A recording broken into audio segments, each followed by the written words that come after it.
তোমার মন যখন বিষিয়ে যায় মনে রাখবে তা তোমার দোষে। দৃষ্টান্ত হিসেবে একটা সুন্দর গল্প বলেছিলেন স্বামী ভূতেশানন্দজি মহারাজ। একজন মুসলমান ভক্ত ছিল। তার কাছে যে আসতো সে তাকে বলতো, তুমি আল্লাহর নাম করো, আল্লাহর নাম নিলেই তুমি এখানে খাবার পাবে।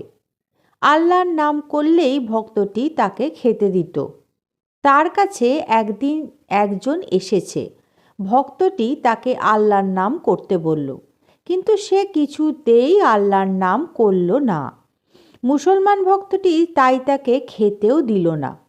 রাত্রে সেই মুসলমান ভক্তটি স্বপ্ন দেখল ভগবান তাকে বলছেন, ও কোনো দিন আমার নাম করে না, তবু রোজ আমি ওকে খেতে দিই।